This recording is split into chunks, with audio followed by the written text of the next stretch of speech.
Retrouvez tous nos contenus sur YouTube et sur les différentes plateformes. Et si vous voulez nous soutenir, un petit like nous aide beaucoup. Click, click. This is your Kodak moment.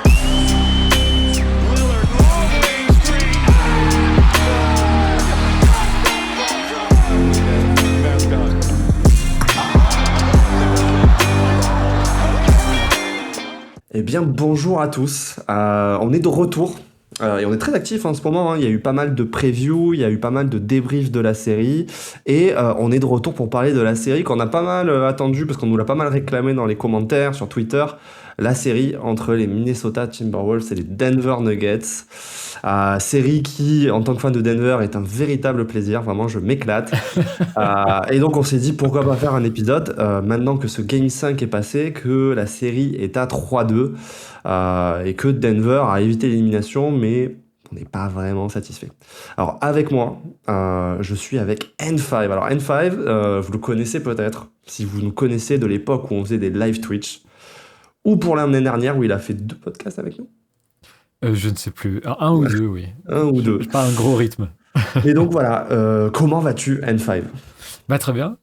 Big up à tous ceux qui m'auront reconnu, les anciens GQI. Très content de te retrouver.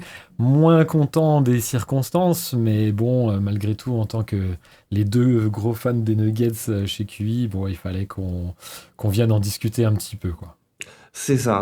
Donc du coup, je me suis dit, on va prendre le micro pour le faire à deux, entre fans de Denver, parce qu'il n'y a pas beaucoup de duos de fans chez QI Basket. Et puis bon, chaque fois que je prends le micro, de toute façon, c'est que je suis avec un disparu, un retrouvé. Et donc, écoute, l'idée, c'est que on va utiliser ton retour pour parler de la série. On va honnêtement pas mal le centrer sur les Nuggets, parce qu'on a beaucoup de choses à dire. En premier lieu, on s'était dit qu'on allait surtout le centrer sur les Nuggets. On s'est quand même dit qu'on allait faire un gros bout quand même sur la série et qu'on allait donner aux Wolves les lauriers qu'ils méritent. Mais avant toute chose, du coup, contrairement aux autres épisodes jusqu'ici où on faisait surtout de la match-up, là on avait envie de revenir sur les points d'alerte qu'on aurait pu avoir sur la saison régulière. Toi, parce qu'on t'a pas entendu en fait depuis l'année dernière, et moi parce que j'ai dit beaucoup de conneries et donc je vais avoir l'occasion de revenir dessus. On peut commencer parce que je pense que ça va être un podcast assez long. Et donc la première partie qu'on voulait faire, c'était ce retour sur la saison régulière. On s'était dit qu'il y avait des points d'alerte qu'on avait soit vus, soit qu'on avait décidé d'ignorer, dans mon cas. Et donc je vais te laisser la parole. Toi, en gros, c'était comment ton état d'esprit sur ce que tu attendais de ces playoffs pour Denver et sur ce que tu avais pensé de la saison régulière de Denver et ce qui pouvait éventuellement justement t'inquiéter dans l'équipe de Nuggets. Il y avait des points que vous aviez quand même énoncés sur la preview de la série, en parlant un petit peu de regarder un peu en arrière, etc. Donc, notamment le fait que c'était une double, voire une triple saison pour Denver, avec vraiment le début de saison où ça allait plutôt pas mal avant les blessures, en fait. Après une avalanche de blessures, dont celle de Jokic.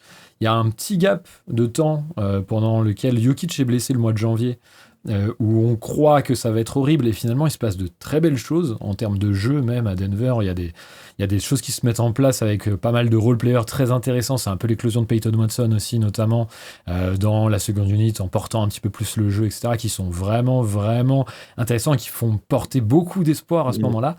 Et en fait, le retour de Jokic, où petit à petit, ça devient de pire en pire et on comprend que voilà, il y a peut-être plus de problématiques que ça. Alors, il y a eu une fin de saison de 12 matchs où on a gagné pas mal de choses. Un gros match contre les Spurs qui effectivement était très sympa. Ceci dit, personnellement, j'y croyais beaucoup moins à ce dernier pourcentage de la saison parce que c'est le moment où les équipes quand même sont plus les mêmes, quoi. Il y a quand même beaucoup de turnover de joueurs, de choses. Enfin, il y a pas mal d'équipes qui jouent plus rien. Je suis d'avis que c'est pas quelque chose de très représentatif de quoi que ce soit. Donc je m'en méfiais beaucoup. Et je pense que ma première crainte, en fait, puisque tu me poses la question dans ce sens-là de mon avis par rapport à vraiment l'attaque des playoffs, j'étais très peu sécure par rapport à ces Nuggets. Et par rapport à une chose, c'est j'avais cette appréhension que j'ai eu pas mal de temps dans la saison et qui me fait dire qu'on n'était pas aussi fort que ce qu'on pourrait être, de lâcher des avances, lâcher des matchs qui auraient dû être tout cuits. le fait d'avoir des avances dans les premiers, deuxième, troisième quart-temps de 10, 15, 20 points et de les voir se flétrir en fait à vue d'œil parce que manque d'exécution, mauvaise exécution, parfois un manque d'exécution, mais surtout de mauvaises exécutions, des attaques qui se stéréotypaient, notamment autour du two-man game. On en parlait un petit peu en off quand même au niveau du clutch, où il y a eu une baisse drastique d'efficacité en fait. Ouais, je pense qu'il y a des choses qui sont presque historiques dont tu parles. Par exemple, ce fait de pas être capable de maintenir des avances. Quand je réfléchis à ce qu'était Denver, j'ai l'impression que post-titre, Denver, c'était la première année, c'était une équipe qui chassait souvent. C'est une équipe qui faisait très mauvaise entame de match et qui revenait dans le cours des rencontres et qui gagnait ses matchs dans le clutch. Denver, jusqu'à, on va dire, la fin de la saison 2024, c'est une équipe qui peut gagner dans le clutch, qui est dominante dans le clutch. Et depuis l'année dernière, je suis d'accord avec toi qu'on a perdu ce truc-là.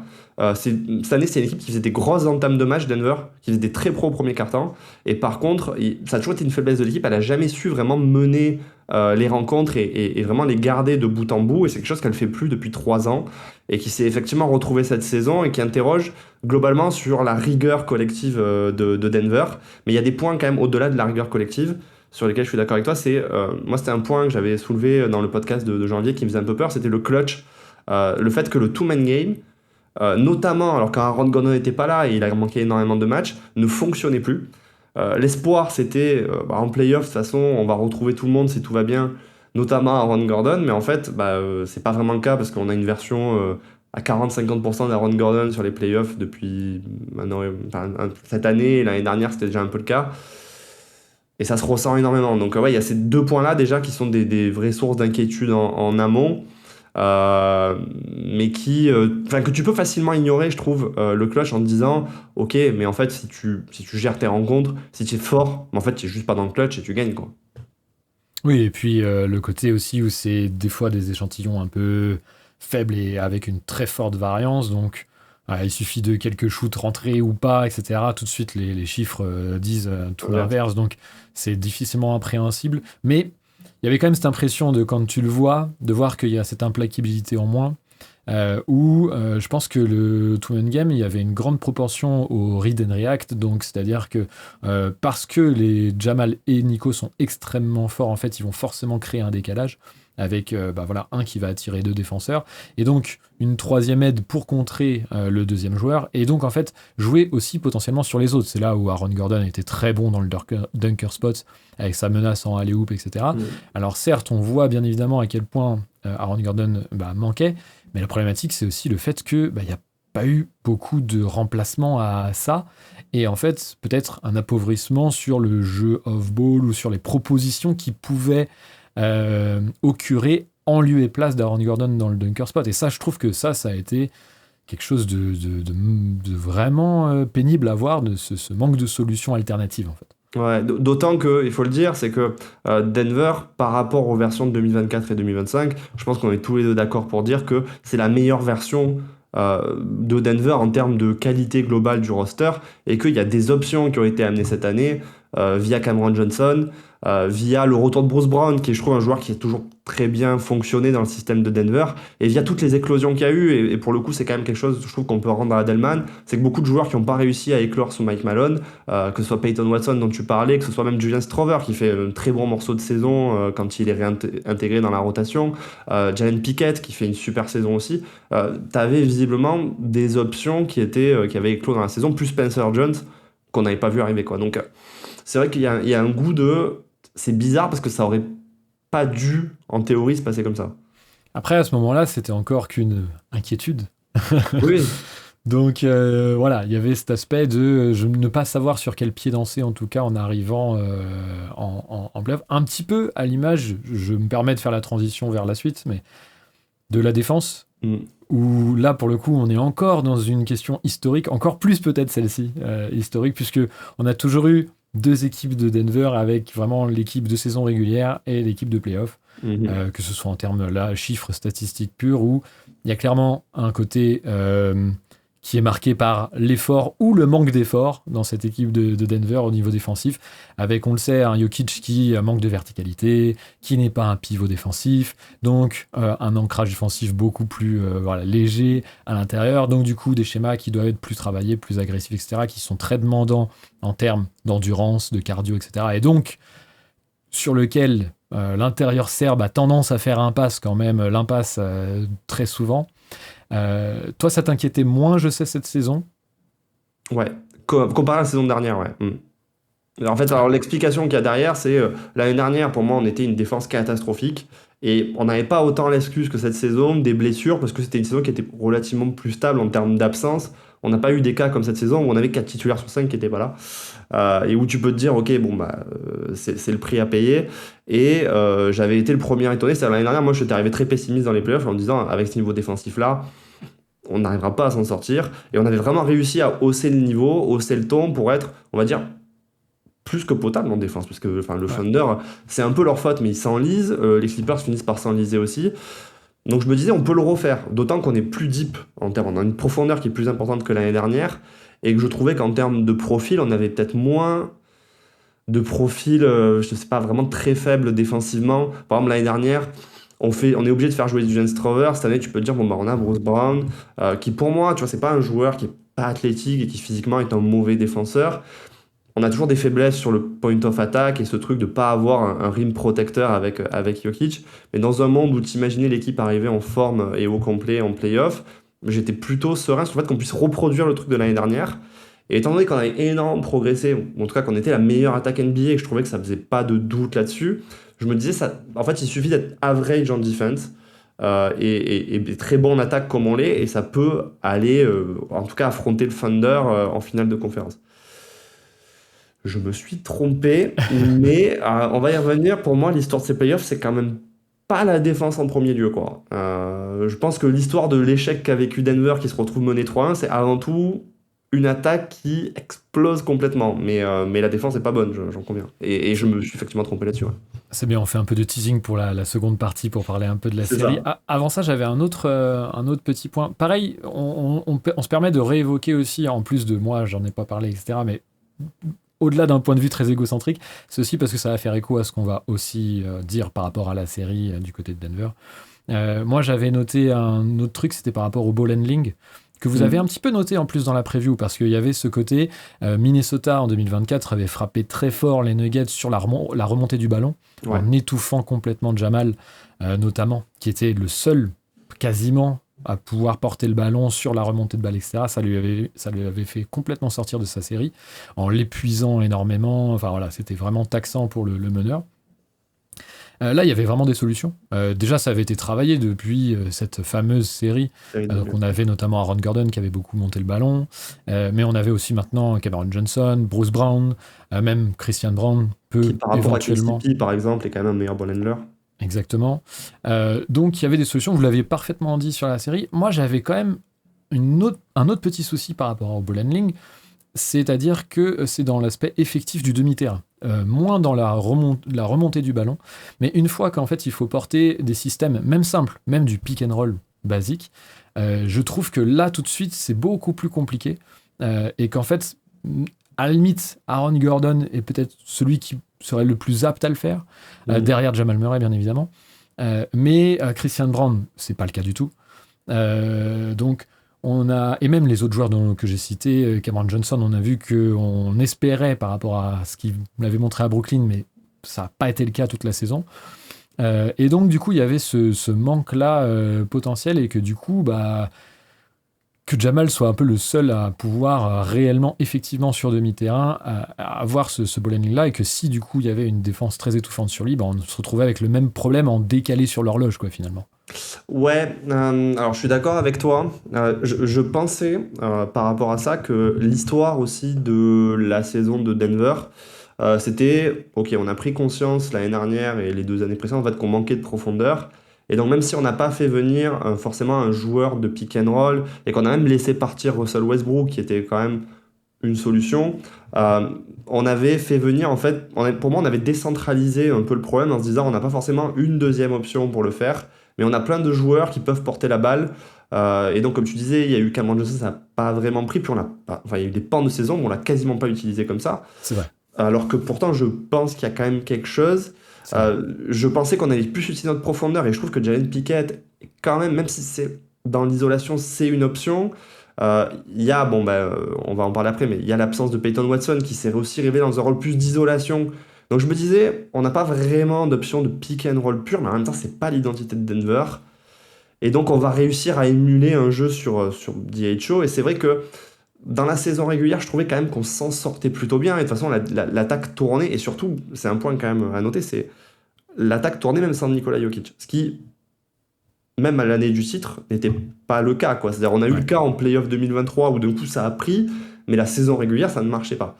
Et donc, pour moi, il y avait un truc de se dire, ok, on a réussi à décentraliser l'attaque. J'étais pas forcément convaincu par le fait d'utiliser Jonas Valanciunas en hub offensif comme c'était le cas en saison régulière, mais je me disais, si tu arrives au complet, tu peux très bien jouer ce jeu-là avec Aaron Gordon par exemple et Spencer Jones. Aaron Gordon dans le rôle de pivot qui joue ce rôle-là. Et effectivement, il n'y avait pas ce ball handler, mais je pensais pas que ce serait un énorme problème au vu de l'attaque globale qu'on avait, quoi. Donc voilà. En vrai, c'est pas le plus gros problème. Mais non.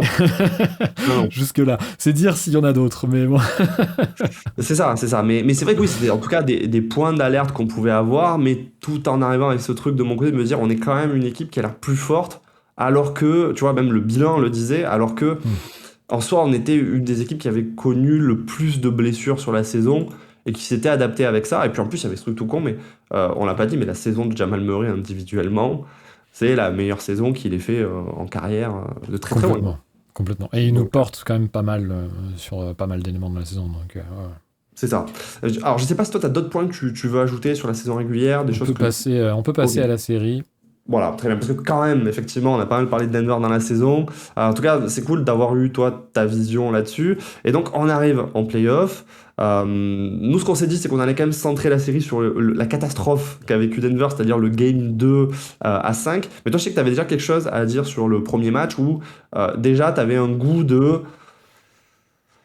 Ça pue un peu. Ouais. Dans l'exécution offensive, puisque justement, tu parlais du fait que peut-être encore plus que la défense, ce qui surprend, c'est la perte d'efficacité offensive, de création offensive, de tout ce qu'il y a d'offensif, globalement. Moi, il y avait quelques alertes, notamment beaucoup dans la mauvaise exécution en fait, de certains systèmes, de certaines choses. Beaucoup de turnover, de perte de balles, notamment en première mi-temps, il me semble, sur le Game 1. Et où quand même je me suis vu m'énerver beaucoup sur ce Game 1 malgré la victoire à la fin, où les Wolves nous remettent vachement dedans, moi je trouve, dans le quatrième quart-temps, dans le début de quatrième quart-temps notamment, avec quelques erreurs, Rudy sur le pick and roll, ce genre de choses. Je crois qu'il y a quelques pertes de balles de Ant ou je ne sais plus qui. J'avoue que je à vérifier qui exactement, mais les Wolves nous remettent dedans et on est quand même chanceux qu'ils nous remettent dedans parce que honnêtement je sens cette fébrilité là offensive un petit peu qu'il y avait dans le two-man game de fin de quart-temps qui est très stéréotypé, etc. Et donc déjà voilà, moi ce premier match ok on passe, c'était quand même pas flamboyant et on est très très suffisant dans l'exécution offensive et c'est pas convaincant du tout, quoi. Ouais.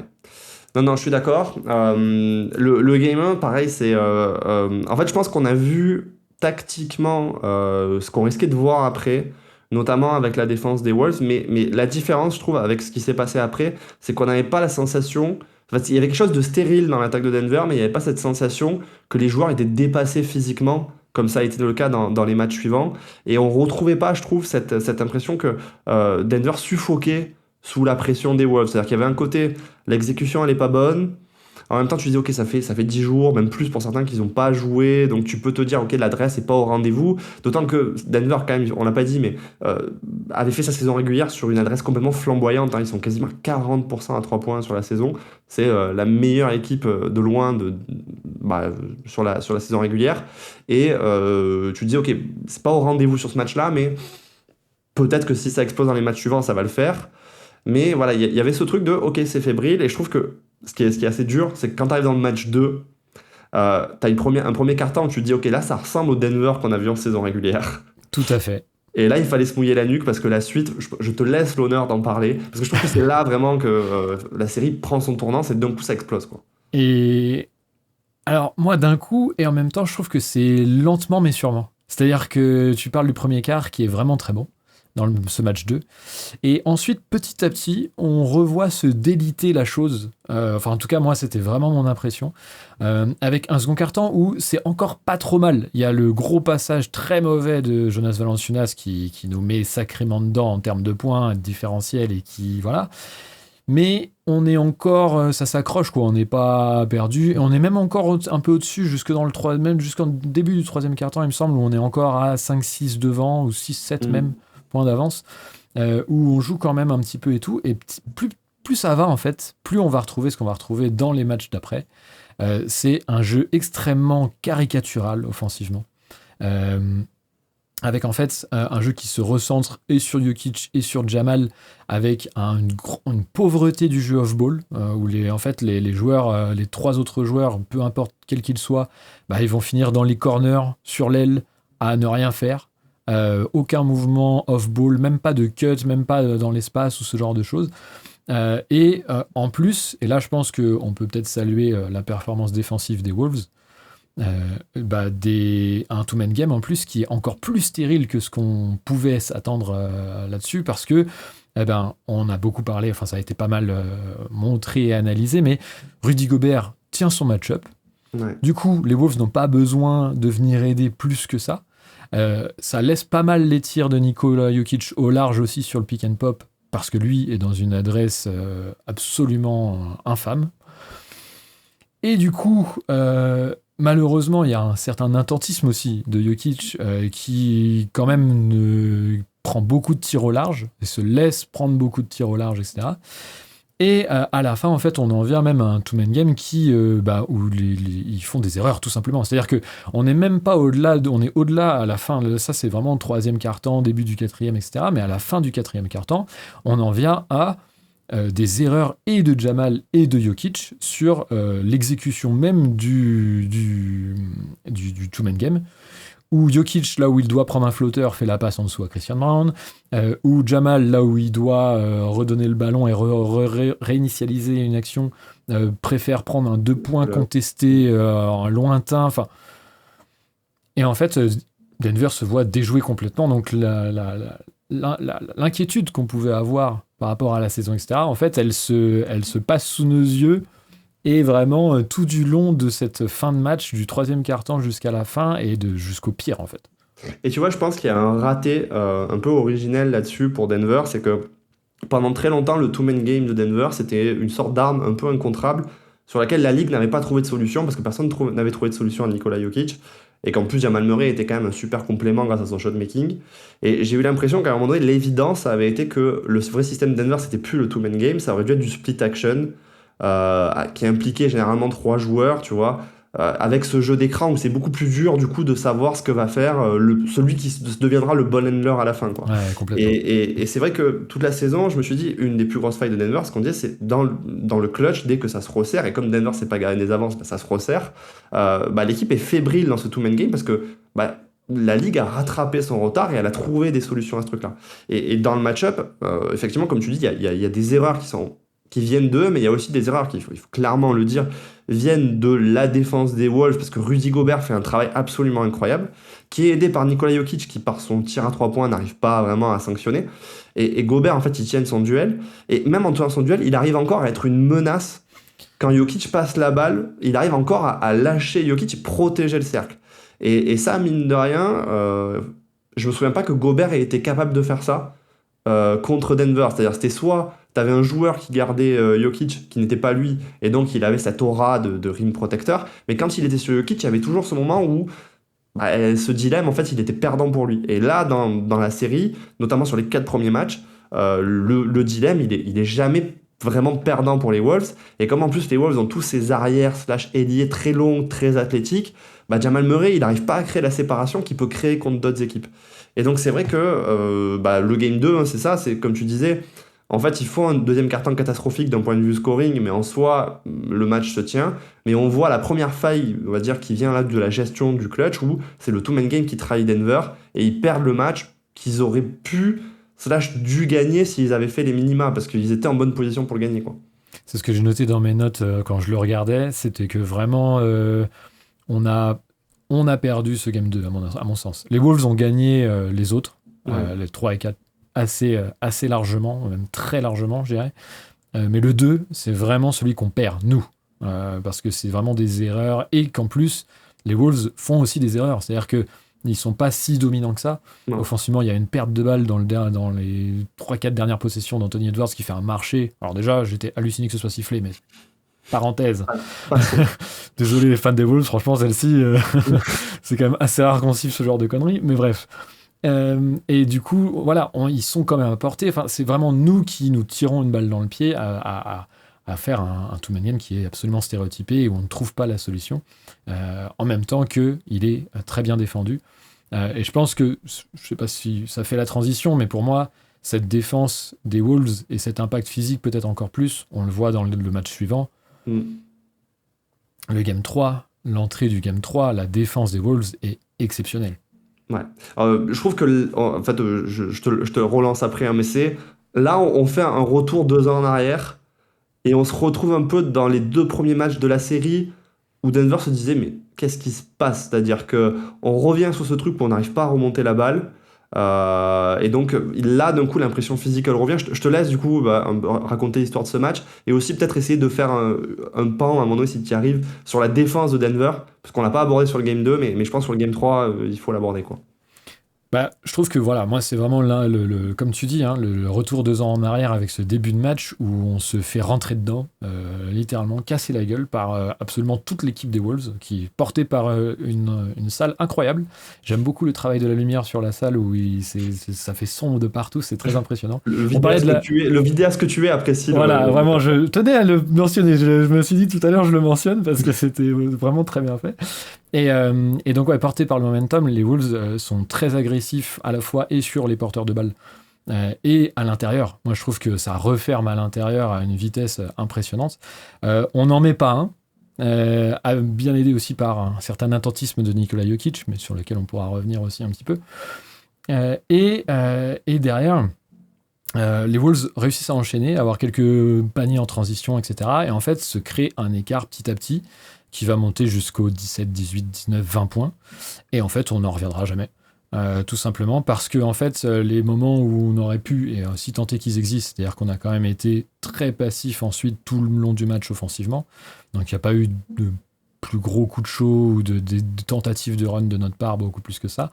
Mais en plus de ça, de toute façon, même s'il y avait eu une crise d'adresse à un moment ou quoi que ce soit, on était incapable de faire un stop, puisque de toute façon, Jokic a été pris dans un no man's land au milieu de la peinture à chaque fois. Donc ni suffisamment haut pour gêner les shooters, ni suffisamment bas pour défendre quoi que ce soit.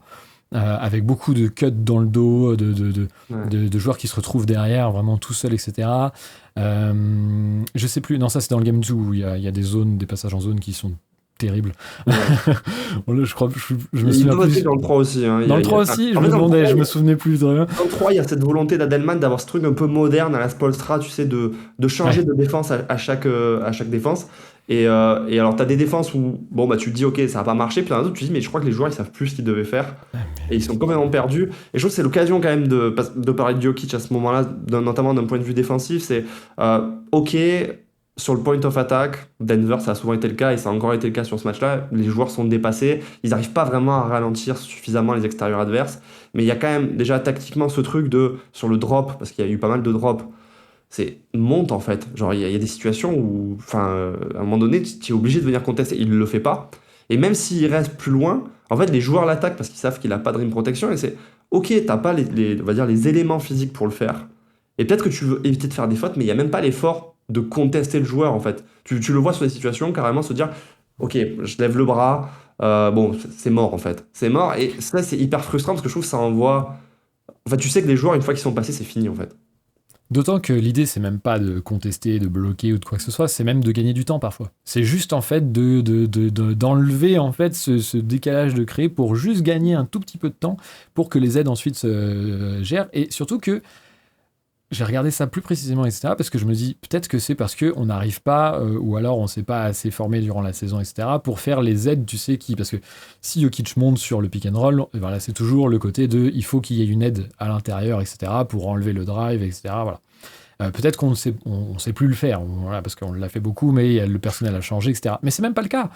On le fait. C'est-à-dire qu'en fait, tu vois Jokic être dans un no man's land d'entre deux, tu vois la rotation se faire à peu près derrière, et donc du coup, on a le pire de tous les mondes, où on a un corner ouvert, on a un mi-distance ouvert, et potentiellement même un 3 points ouvert sur le pull-up. Donc on a tout ouvert, et on ne défend rien. Et en fait, tu te demandes, mais ce drop, ce high drop nul là, est-ce que c'est une consigne puisque c'est fait tout le temps ad vitam aeternam? Est-ce que c'est Jokic qui juste ne fait pas les efforts? Je pense qu'il y a en partie un peu des deux, c'est-à-dire que est-ce que Adelman a le cran de monter contre Jokic et de l'engueuler? Je suis pas sûr. Et du coup, on se prend des valises sur valises et les Wolves qui en profitent très bien. Et puis tu vois, il y avait, par rapport à ce qu'on disait sur la transition saison régulière playoff, notamment sur le point de vue défensif, il y avait ce truc un peu instauré, de saison régulière, Denver fait souvent du drop.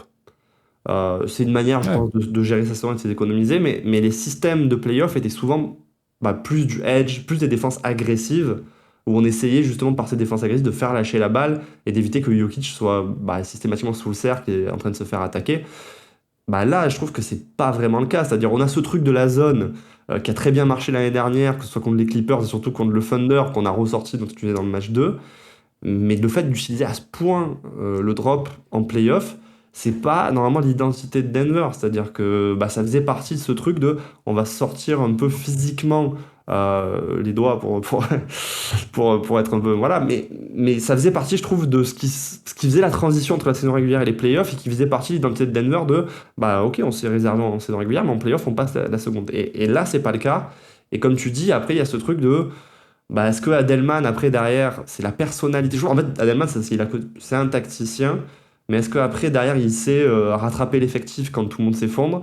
Peut-être l'année dernière, ça ressemblait à ça. Cette année, c'est vrai que l'autogestion de l'équipe potentielle, elle est pas là, quoi. Après, il y a aussi une grosse question sur l'état de fatigue des joueurs. Il y a eu pas mal ça qui est remonté, notamment les rotations d'Adelman qui, effectivement, ont beaucoup de minutes à Jokic et Jamal. Du coup, l'état de forme de Jokic, etc. Et le fait que le edge, c'est potentiellement très taxant physiquement pour l'intérieur. La problématique, c'est que je trouve que ça, c'est un faux problème dans le sens où les Wolves, notamment Anthony Ward, mais même Jaden McDaniels, ils ont fait un vrai travail tactique pour attaquer Jokic, comme tu le disais, en fait, où il se retrouve attaqué en permanence. Et en fait, je me dis, mais de toute façon, quitte à être attaqué sur toutes les actions, autant que ce soit sur son terrain ou un terrain qui soit plus favorable pour l'équipe au global, quoi. Alors que là, on est vraiment dans le pire des mondes à chaque fois, quoi. Ouais. Et ça, moi, je trouve que on le voit au Game 3, on se fait casser la gueule d'entrée et après, finalement, on ne revient plus jamais. Mais je trouve que c'est aussi particulièrement prégnant au Game 4, dans le sens où on fait jeu égal pendant très longtemps sans être convaincant. Il n'y a pas d'écart jusqu'à loin dans le match. Par contre, au moment du 4e quart-temps, etc., là où les Wolves vont mettre un coup d'accélérateur avec le momentum, etc., là, il y a un abandon défensif qui est hallucinant de notre part. Et là, le drop de Jokic est encore pire. Il y a vraiment des séquences où c'est visuellement mais insupportable. Ouais. Okay. Je suis d'accord, et c'est vrai que tu fais bien de noter cette question de fatigue que j'avais notée. C'était ça aussi, tu vois, un des éléments de la régulière que moi je trouvais plutôt encourageant, c'est que j'avais l'impression que Denver s'était un peu, déjà, avait rattrapé ce problème de profondeur, et s'était un peu modernisé dans l'approche de il faut qu'on arrête de tirer autant sur les titulaires en playoff, parce que c'est plus la tendance, tu vois.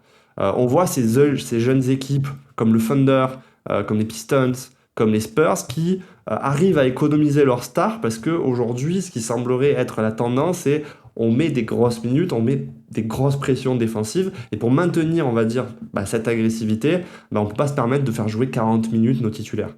Et je pensais que Denver avait un peu franchi ce cap de sortir de cette dépendance à son 5 de départ, et c'est pas le cas, et je pense que ça contribue effectivement aussi au fait qu'il soit court physiquement, d'autant qu'il joue contre des équipes qui, athlétiquement, les dominent.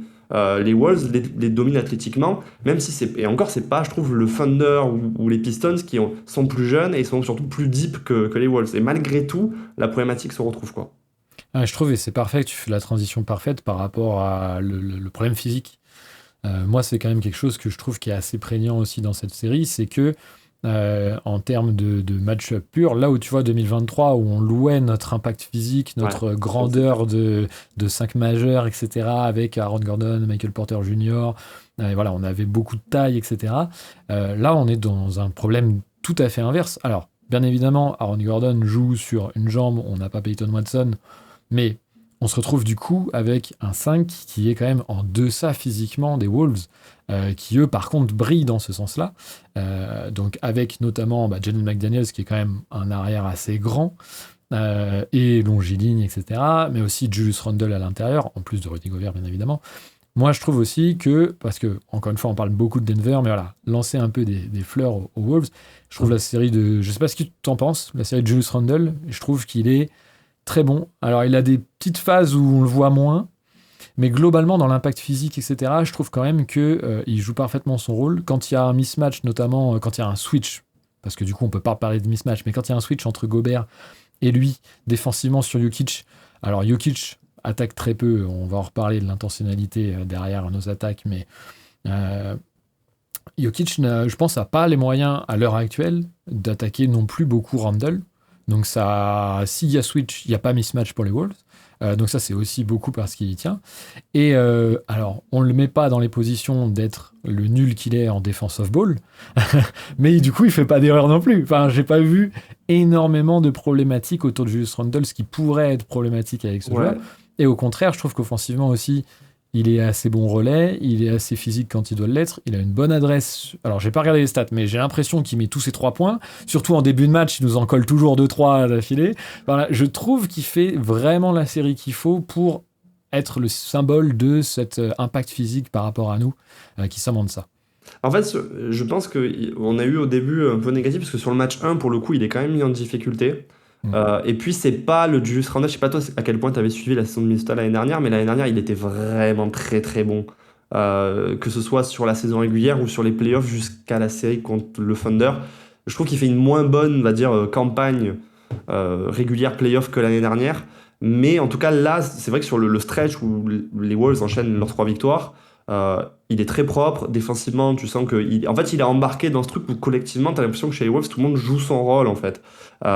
Et donc, défensivement, il fait sa part. Et après, offensivement, de toute façon, c'est un des joueurs les plus puissants de la ligue. Donc, s'il a un mismatch, tu sais qu'il va te sanctionner. Et en même temps, si l'adresse est là, tu sais que c'est un joueur qui est compliqué à tenir. Donc, ouais, non, bonne série, effectivement, de Randle. Et globalement, des Wolves avec, moi, je dois dire, parce qu'en plus, c'est un ancien des Bulls, et tu sais mon amour pour les Bulls, Ayo Dosunmu qui... on aurait pu dire, tu vois, quand il est arrivé, on se dire, en fait, c'est bien ce qu'ont fait les Wolves en allant chercher Dosunmu, mais c'est pas non plus un talent suffisant pour changer la donne. Là, face à une équipe comme Denver qui a des gros problèmes sur le point of attack, en fait, physiquement, lui aussi, il contribue à cette domination physique. Il est long, il bouge, il colise bien défensivement, et offensivement, mine de rien, en fait, il arrive à créer des écarts. Donc, c'est ce que j'allais dire, en ayant en plus ce boost-là offensif vu notre défense en drop, etc., très attentiste, avec une problématique sur la navigation d'écran, finalement, Ayo Dosunmu, il fait son beurre, et plus que ça même, avec notamment ce game 4 où il explose tout, et à raison, faut lancer un SO. Donc, voilà. Je me dis, il faut quand même envoyer les lauriers aux Wolves, parce qu'on déjoue de bien des manières.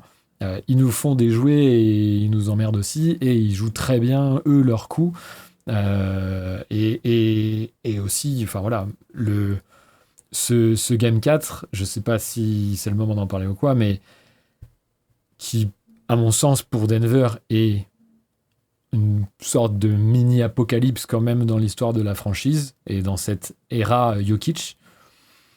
Parce que avec un scénario pareil, avec la blessure de Donte DiVincenzo, c'est même pas, il tombe pas dans le 4e quart-temps, il tombe 2 minutes dans le match. D'entrée, celle d'Anthony Edwards, bien évidemment, qui pareil est dans le premier quart, je crois, ou le second. Enfin, ouais, on va dire que c'est pour moitié de match, quoi. Tout début de match.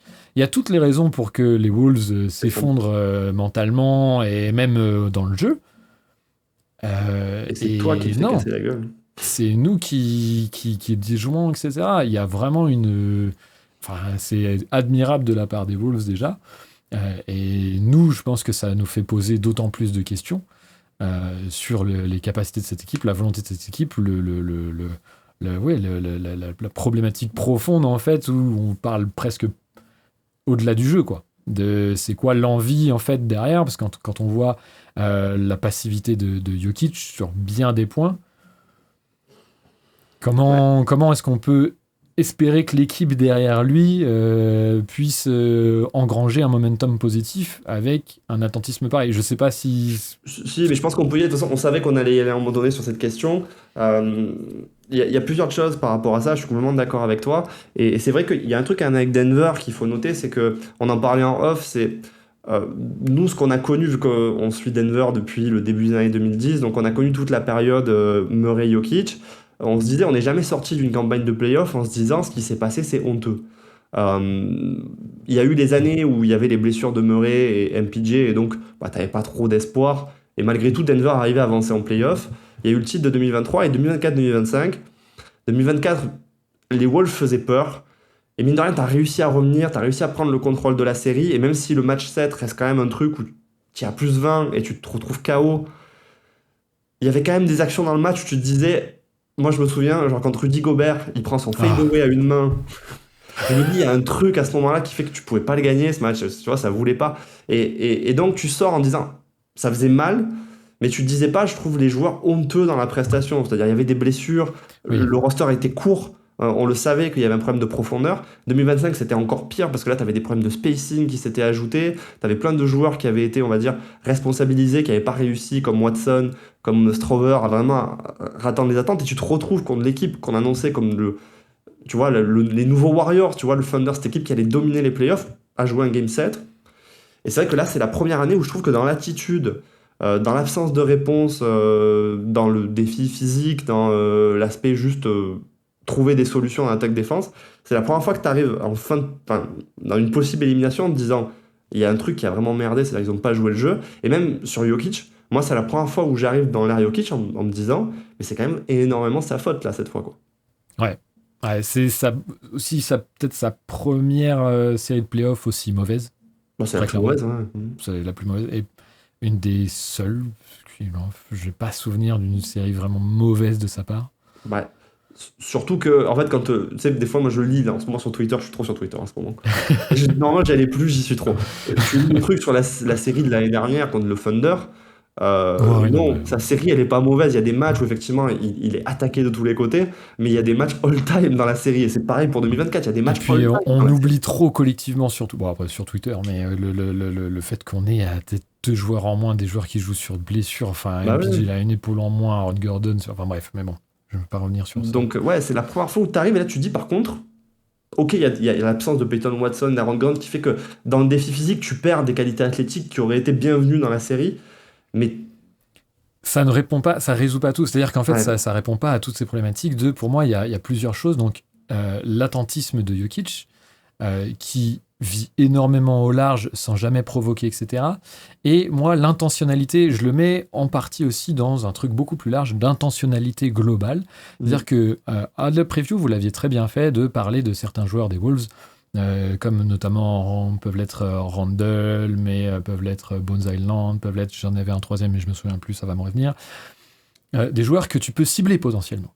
Que tu sais que sur un switch malencontreux ou que tu vas profiter de les mettre dans des écrans pour surcréer multiplier des décalages, etc. Parce que tu sais qu'ils sont pas bons là-dessus.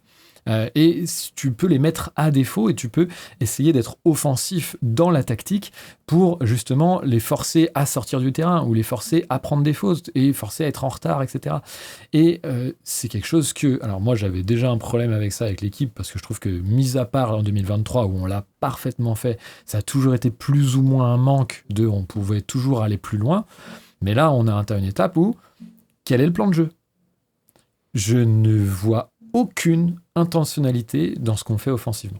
C'est-à-dire que les systèmes qu'on met en place ont très peu de sens. Les seules fois où il y a de l'intentionnalité pour moi, c'est Aaron Gordon qui joue les mismatchs. C'est le seul à jouer individuellement les mismatchs où quand il les reconnaît, il va les taper. Le problème, c'est qu'il est que sur une jambe, qu'il joue très peu, et que pourquoi c'est que lui, et pourquoi c'est du coup un problème individuel? Parce que s'il y a que lui qui le fait, c'est que c'est pas une consigne. C'est que c'est lui, intelligemment, qui reconnaît ça et va le jouer et s'adapte. Comment ça se fait que... Et alors, en plus, un cerveau comme Jokic ne le fait pas.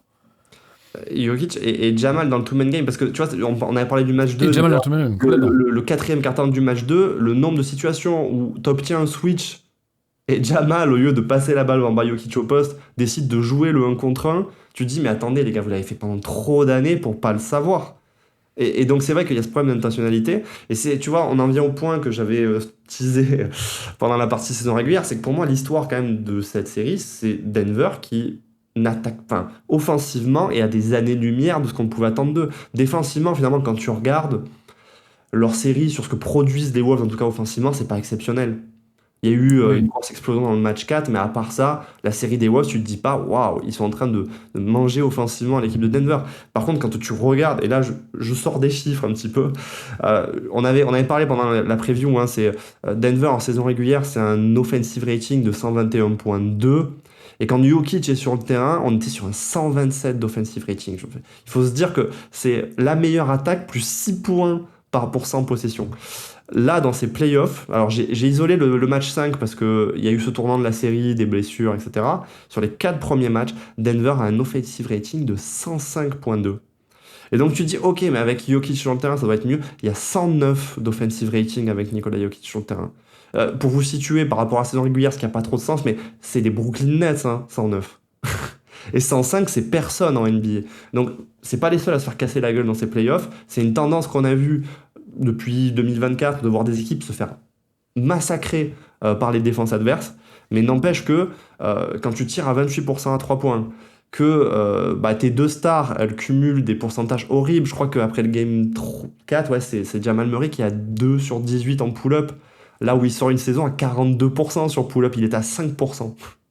Donc il y a un truc d'effondrement du tir qui est à la fois provoqué par les Wolves, parce que par exemple, tu vois, on dit que Denver sur les tirs grands ouverts, ils sont maladroits, mais tu sens qu'ils sont rushés ces tirs grands ouverts. Tu sens qu'il y a la peur des close-out qui vont arriver très vite. Et donc il y a une part qui vient effectivement des Wolves, mais il y a aussi ce truc de, en fait, ton attaque, elle est tellement, comme tu disais, stéréotypée et sans vrai game plan, que j'ai l'impression qu'on revient à ce truc qu'on a reproché à Mike Malone pendant des années de, il n'y a pas vraiment de game plan offensif, et il n'y a pas d'adaptation avant 3 ou 4 matchs, et là, du coup, tu te dis, putain, mais on n'a pas viré Mike Malone pour se retrouver avec les mêmes problèmes.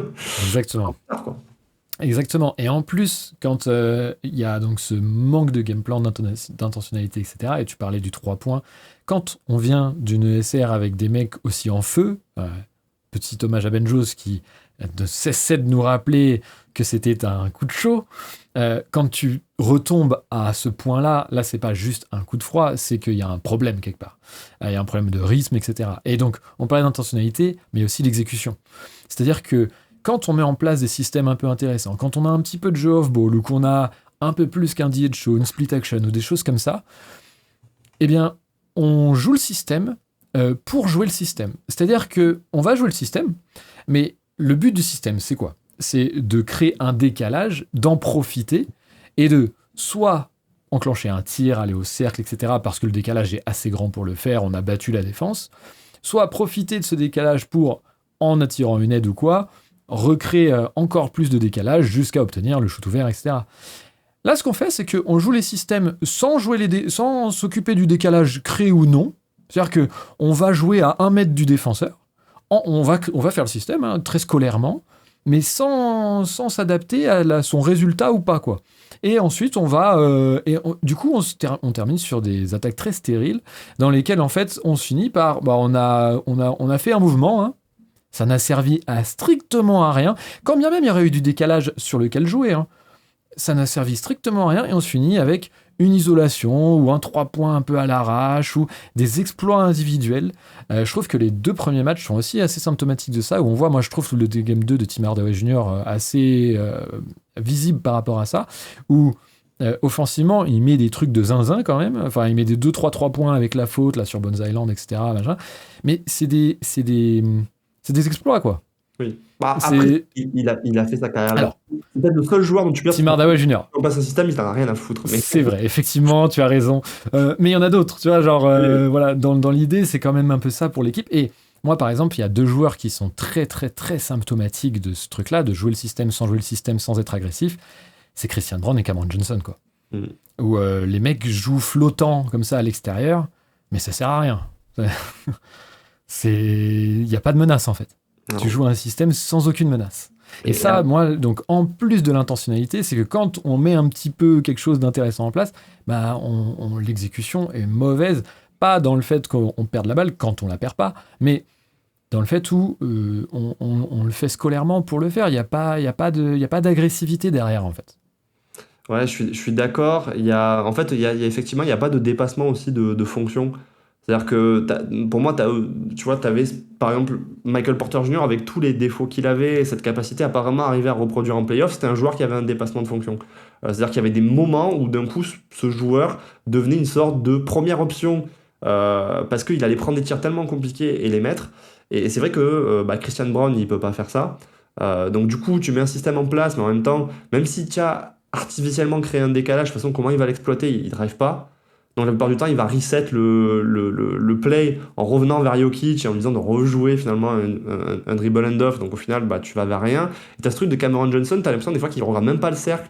Donc quand bien même, en fait, il y a eu l'intention de créer quelque chose, en fait, il est déjà en train de se déplacer le long de la ligne à 3 points pour faire une passe au corner opposé. Donc c'est vrai qu'il y a ce problème de... Ça prend pas vraiment des responsabilités aussi. En dehors d'Aaron Gordon, qui quand il joue, essaye. Le problème, c'est que comme il joue sur une jambe et que tu sens qu'il réfléchit à comment se déplacer pour pas se faire mal, au final, je crois que c'est. Attends, il a pas joué le match 5, donc c'est le match 4 où 5. il joue Ouais. et où, franchement, moi, il me fait peur. Hein. Tu te Ouais. dis, ce mec-là, il va briser sa Mais carrière. moi, en tant que fan, je sais pas, j'ai entendu des fans, c'était sur le Lockdown Nuggets, le podcast avec Matt Moore et Ryan Blackburn, où ils sont en mode, mais je ne veux pas qu'il joue et tout. Ouais, je veux Moi, pas qu'il j'étais joue, dans tu le vois. même cas. J'adore Aaron Gordon, c'est notre gars, c'est un des rares dans la série qui, je trouve, a vraiment l'envie et donne de sa personne, là, littéralement, très littéralement de sa santé. Et en tant que fan, immense fan vraiment de ce joueur-là, Oui, tous. on a envie de lui dire, mais non, mec, stop, enfin, vraiment, ne te mets pas en. Puis ça en valent pas la peine, parce que de toute façon, Ouais. tu es le seul. Donc... Ouais, exactement, tu vois, genre vraiment, mais quelle honte en plus, du coup, de se dire, putain, mais ton coéquipier, il fait ça, il est tout cassé et tout, et tu te donnes pas, enfin bref. Et donc, Après, ouais. et du coup, dans ce manque de ce problème d'exécution, de ce manque d'agressivité globale, on met pas en danger les Wolves. C'est-à-dire que des joueurs qui pourraient être en danger ne sont pas mis en danger. Il y a le truc très direct du manque d'attaque sur les mismatchs, mais même juste dans l'exécution des systèmes, le fait d'être moins agressif, défensivement, c'est beaucoup plus simple à lire. C'est Ouais. c'est beaucoup moins taxant physiquement, c'est beaucoup plus facile du coup. Tu parlais de Gobert sur le fait qu'il est capable et de protéger le cercle et de protéger Jokic. Je pense qu'il y a beaucoup de ça. C'est qu'il n'est pas tant emporté dans les systèmes qu'on met en place pour vraiment être absorbé, et Jokic n'est pas si libéré. Et en plus, Jokic ne va pas beaucoup vers le cercle, donc même s'il l'était, c'est plus vraiment une menace, quoi. Tu vois, c'est bien que tu dis ça parce que en fait, un défenseur comme Gobert qui est absolument exceptionnel et qui en plus, je trouve pour la première fois est physiquement bâti pour vraiment dominer physiquement Jokic, tu le mobilises pas en fait en lui créant des dilemmes off-ball. Et ça, moi je trouvais que c'était un truc qui était arrivé dans la saison, notamment quand Jokic n'était pas sur le terrain, tu vois, où je trouvais que c'était vachement intéressant, c'est que pendant des années, sous Mike Malone, c'était Jamal Murray qui faisait des isolations, et souvent il se passait rien off-ball. Et là, cette année, tu voyais des zoom actions, tu voyais des pin-down pour essayer de libérer des shooters. Et effectivement, si quand Rudy Gobert, disons, il est mobilisé dans une action défensive, off-ball, il se passe pas un truc qui lui fasse se poser la question, est-ce qu'il va avoir une coupe dans mon dos, ou est-ce que il n'y a pas un système qui va libérer un shooter à 3 points, est-ce que je monte, est-ce que mon coéquipier va faire le décalage, finalement tu lui facilites le travail, et je trouve qu'il n'y a pas de vie autour, on va dire, des porteurs de ballon ou autour du système qui est mis en place, comme c'était le cas par moment dans la saison, et qui était vachement encourageant. Là, on revient au travers aux initiaux, quoi. Alors, je sais pas si on fait la transition, si tu as d'autres choses à dire sur les problématiques des games. Disons qu'on peut ajouter, moi je peux ajouter un Vas-y. truc, en tout cas par rapport à ça, c'est un truc qui est un peu symptomatique, on l'a déjà évoqué, c'est en 2024, t'arrives pas à remonter la balle. Jamal Murray, effectivement, il y a pas d'autres porteurs de ballon parce que t'avais Michael Porter Jr., t'avais KCP. Là, tu fais venir Cameron Johnson, t'aurais eu Aaron Gordon, ou en tout cas, il a été là sur certains matchs, t'aurais pu avoir Peyton Watson, t'as quand même Christian Brown qui est un peu plus capable. Et sur le match 3, tu te retrouves avec les Wolves qui te rejettent ce truc-là où on te fait une pression de tout terrain pas possible. Et en fait, il n'y a pas de relais qui sont mis en place, alors que il suffit d'envoyer un autre joueur, il suffit de faire remonter la balle par un autre joueur et tu décales la problématique. Et il faut attendre un match pour avoir ce type d'adaptation. Et c'est vrai que normalement, c'est pas comme si c'était une surprise comme il y a 2 ans, c'est plus une surprise, tu t'es développé pour répondre à ça. Et c'est vrai que c'est frustrant de te dire, ouais, tu te fais piéger ce genre de choses, ou à nouveau, Jamal Murray, il se fait épuiser par la défense adverse, et tu te fais bouffer des possessions entières là-dessus. Et encore une fois, les Wolves, ils ont perdu Nickel Alexander-Walker qui était excellent là-dessus. Ils le font quand même et ça marche, quoi. Et tu vois, là, c'est où je trouve que dans le match 5, le dernier match, on voit un petit peu plus ce genre de choses, un petit peu plus de mouvement, un petit peu plus d'agressivité vers le cercle. Cameron Johnson, notamment, fait un bon match à ce niveau-là. C'est-à-dire qu'au lieu de rester en périphérie, il va rentrer sur les systèmes, etc., être beaucoup plus agressif, etc. Je trouve que Spencer Jones fait vachement son match aussi. Alors lui, un peu plus défensivement, bien évidemment, plus spécialiste. Périphérique aussi, ouais. Mais offensivement, malgré tout, il est quand même un peu plus impactant. Par contre, la question c'est, oui, c'est très bien, mais face à quelle équipe des Wolves? Avec les blessures en fait qu'ils ont subies, etc., ils sont beaucoup plus à découvert maintenant, bien malheureusement. Vraiment, on ne peut que le regretter. Et surtout que du coup, oui, on a vu du mieux de cette équipe de Denver sur le dernier match. Je trouve que malgré tout, c'est pas flamboyant par rapport à l'adversité qui doit y avoir. C'est-à-dire qu'on se fait un peu peur même sur la fin. J'ai pas l'impression que ça règle ce problème d'attentisme et par exemple, il y a ce qui était noté, c'était Adelman s'est un peu adapté, il a mis Tyus Jones, qui est un autre porteur de balle et qui du coup dans ces systèmes-là peut un petit peu plus porter la balle plus que Jamal, donc il y a un petit peu moins cet effet où Jamal est surexposé et vraiment taxé en termes d'endurance, etc. Très bien, mais il le met parce que c'est possible, dans le sens où il n'y a plus les joueurs en face qui pourront le faire regretter, en fait. C'est-à-dire que, donc du coup, au tour prochain, où on ne jouera pas une équipe C, désolé les Wolves, hein, mais bon, là, ils sont obligés de tirer sur la corde, c'est assez factuel, à mon sens. On va se retrouver avec une adversité à nouveau à peu près normale, si on passe, parce que alors là, pas gagner. Hein. Et c'est peut-être pas souhaitable. Donc, en fait, la problématique reste la même, en fait. C'est-à-dire que peu importe qu'on soit revenu, j'ai l'impression que on est sur les mêmes difficultés, les mêmes problématiques, et qu'il faudra bien 2 matchs supplémentaires pour se remettre dedans, si on réussit, parce que ces Wolves-là, encore une fois, ont failli nous inquiéter au Game 5, et je pense n'ont pas fini non plus la série, quoi, en fait. Non, de toute façon, je pense que en plus ils sont un peu dans une démarche de façon avec ce qui s'est passé, ça va être compliqué, mais autant gagner cette série. Donc de toute façon, ils vont jeter tout leur feu. Ils étaient à Rien à 3-1. perdre. Voilà, c'est ça. Après, bon, la suite, ils verront bien. Ils savent pas si Edwards reviendra et quand il reviendra, mais a priori, de toute façon, on a vu un Edwards qui n'était pas à 100% sur l'ensemble de la série. Tu vois, ça aurait pu être encore pire, quoi. Donc, ouais, non, je pense que les Wolves sont pas terminés, même si on va dire que ce qui est rassurant dans le Game 5 de Denver, c'est que défensivement, il y a quand même plus d'agressivité, il y a plus la volonté de surcharger les joueurs adverses qu'on trouvait pas sur l'ensemble de la série, où tu avais vraiment l'impression que Denver encaissait les coups. Là, tu as pas mal d'actions où tu as un peu l'impression que Denver arrive à émuler un truc que les Wolves nous ont fait toute la série de tu sais, ce truc dessin où d'un coup tu as l'impression d'être dans une ruche, quoi. Après, et on l'a vu avec Spencer Jones, avec Tyus Jones par moment, etc. Où d'un coup c'était ok, ils peuvent faire ça quand même. Après, pareil, hein, c'est par rapport à quelle adversité offensive, quoi. C'est-à-dire que les Wolves ont juste perdu Anthony Edwards, leur premier attaquant, Dante DiVincenzo, leur premier shooter, enfin...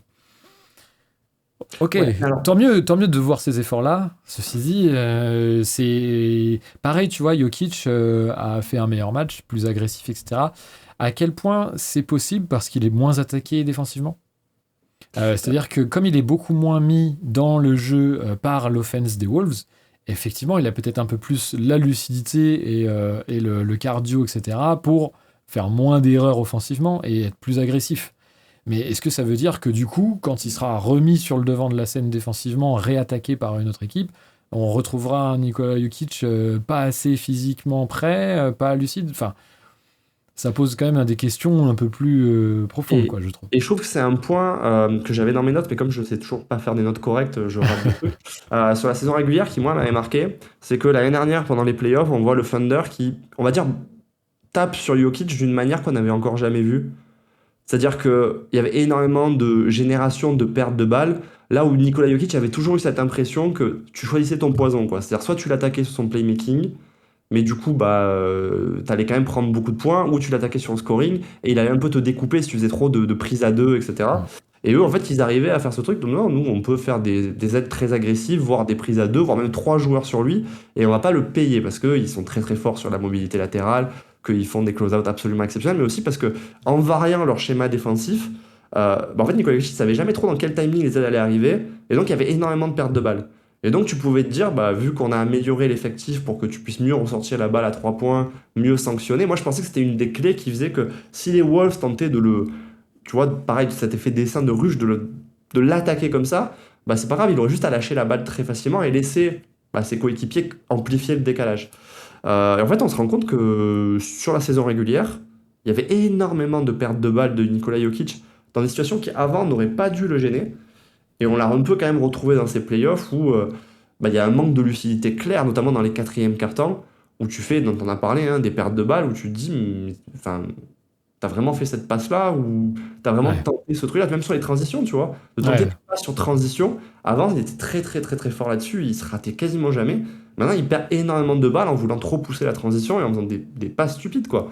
Donc, il y a aussi ce truc-là de, tu sais pas trop d'où ça vient, mais je pense que c'est quand même les défenses qui sont beaucoup plus agressives sur les aides et les joueurs qui sont bien meilleurs là-dessus. Maintenant, il y a une vraie réponse à Nikola Jokic, là où jusqu'en 2024, inclus, je pense qu'il n'y avait pas vraiment de véritable réponse, quoi. Ça, tu étais super équipé comme les Wolves, avec plein de grands, mais sinon, il n'y avait pas de, tu vois, de schéma en fait, pour y répondre, à part d'être super équipé. Là, maintenant, on y est, quoi. Après, avec la petite astérisque quand même, parce que j'y crois et que quand même c'est Saint Jokic, où il est en deçà de ses standards, très clairement. Oui. Et que là, il y a aussi un monde parallèle dans lequel il reste à des standards de tir extérieur, et même pas que 3 points, hein, mais de tir global, quoi, qui sont les siens, et où quand même tout est très différent. Donc il y a quand même un truc d'adresse aussi. Encore une fois, je ne mets pas juste ça sur de l'aléatoire, parce que, à mon sens, le fait que les Wolves lui rentrent autant dedans, défensivement, l'impliquent autant, etc., ça joue aussi sur les jambes qui sont courtes, en fait. Donc, d'ailleurs, on voit les shoots, c'est la fois dans une série de playoffs où je le vois mettre le plus d'airball. Ou peut-être les Suns, quand on avait Michael Porter Jr. en moins, tout ça, à cette époque-là, où il était le seul à pouvoir attaquer dans cette équipe. Ouais. Mais vraiment, où tu sens que il y a un truc de physique, quoi, de fatigue, de jambes, en fait. Donc, tu vois, ces shoots sont courts, quoi. C'est pas juste... C'est vraiment... Et même... Voilà, peut-être parce que ça veut dire que je l'ai trop vu, mais moi, je le vois sur son jump shot, quoi, genre sur son shoot à 3 points, notamment, où il saute jamais haut, hein. Mais il n'y a pas la même énergie non plus. Enfin, c'est vraiment en mode, ce sera court. Je te jure que le nombre en live, je regarde, je dis, c'est court. Avant même que la balle quitte ses mains, tu vois. Je suis d'accord. Et ça, c'est aussi à mettre au crédit des Wolves. Hein. C'est un peu des deux, je pense. Mais bon, voilà, il y a aussi ce truc-là où tu te dis, voilà, si en plus Jokic est un peu en deçà de ses standards, ça devient compliqué, quoi. Là où on devrait avoir des solutions. Là, Et ça, je pense que pour le coup, il y a quand même un truc à mettre sur... en fait, c'est un joueur qui n'a jamais été blessé.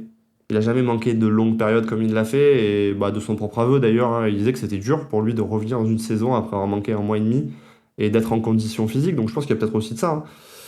Il faut espérer d'ailleurs pour l'avenir de Denver que c'était juste ça. Parce on va que toucher du bois. Voilà, mais bon, du coup, en tout cas, ça pose une question.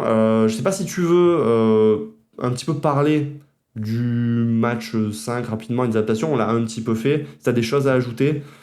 On est quand même sur un podcast qui commence à être long, donc peut-être faut Ouais, faire on va commencer Oui, doucement, je- doucement terminer. Non, peut-être sur l'aspect défensif quand même, tu disais. Ça, c'était quand même un vrai bon point du Game 5 de notre côté, où je trouve qu'en termes d'efforts défensifs, etc., ça a quand même été vachement plus intéressant dans l'intentionnalité. On parlait d'intentionnalité. Là, il y avait vraiment une envie collective.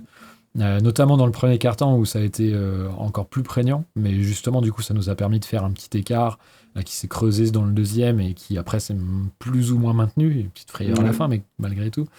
Bah voilà, Spencer Jones, je pense c'est un peu à l'image de ça, il a été actif de partout. Je pense que peut-être pour revenir aussi un peu voilà à cet aspect match-up vis-à-vis des Wolves et difficultés qu'eux ils nous posaient, mais je pense que on a mis une emphase sur le rebond aussi.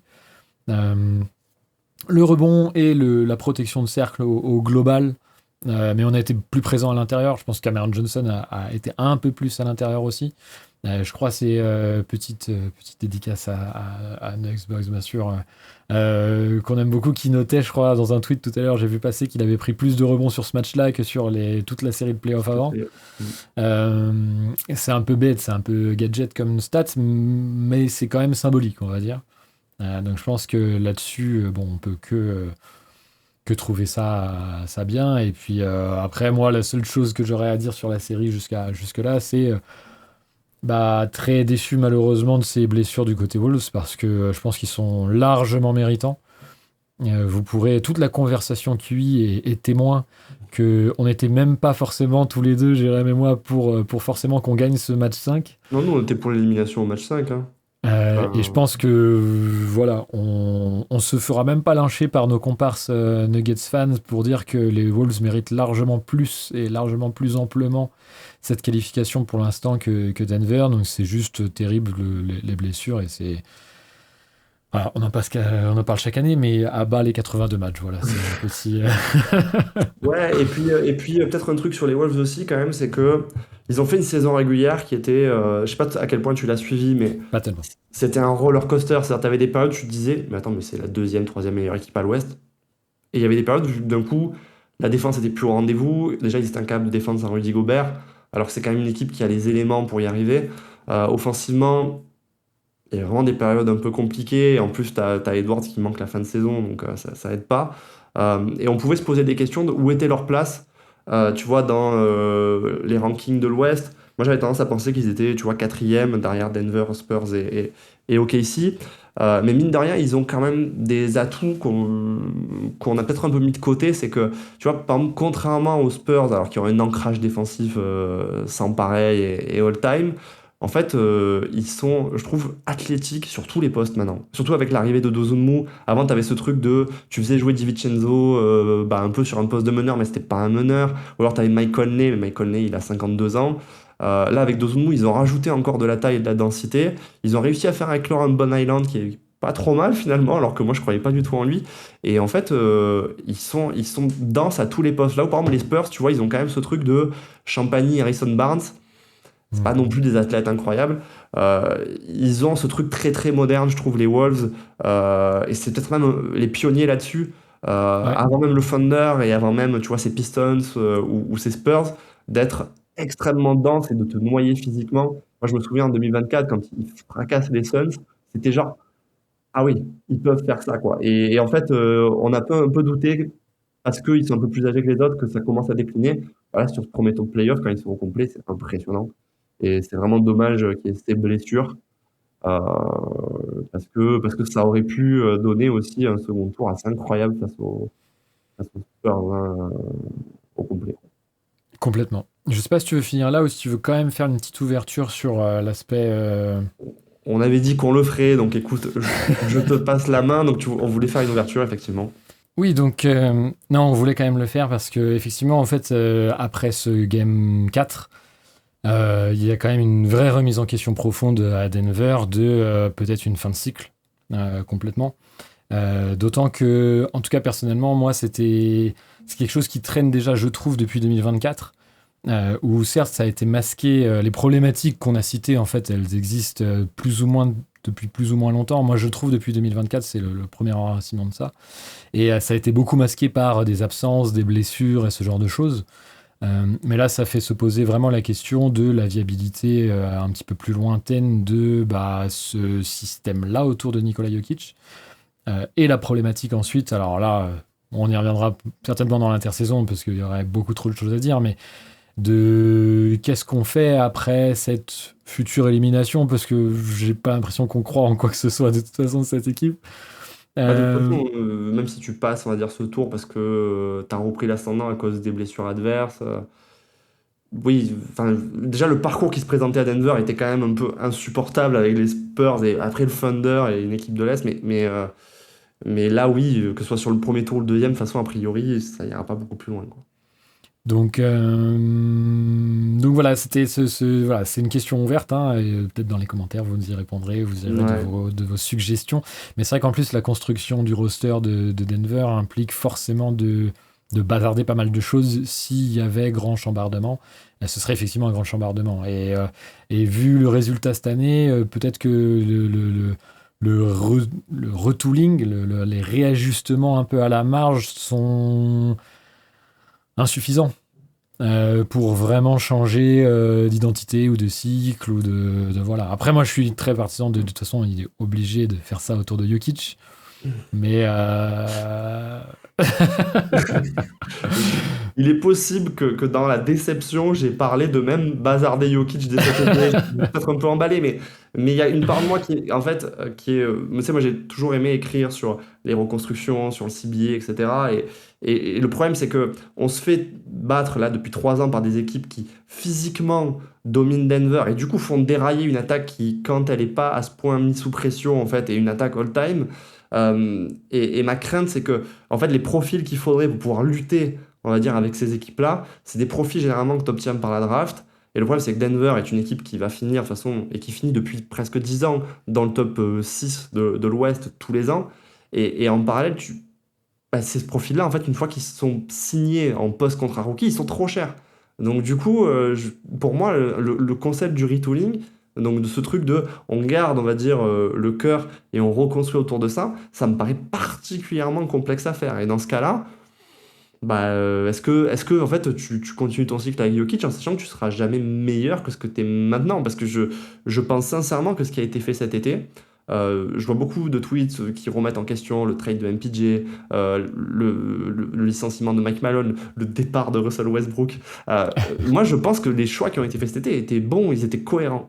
Et malgré tout, t'es toujours dominé physiquement, alors que t'as quand même ajouté des joueurs qui, pour moi, sont pas athlétiquement vraiment des catastrophes. Je trouve que Cameron Johnson, c'est honnête. Je trouve que Bruce Brown, il n'est pas encore dépassé. On dit que l'effectif de Denver est vieux, mais en fait, il n'est pas si vieux que ça. Le plus vieux, c'est Jokic, il a 31 ans.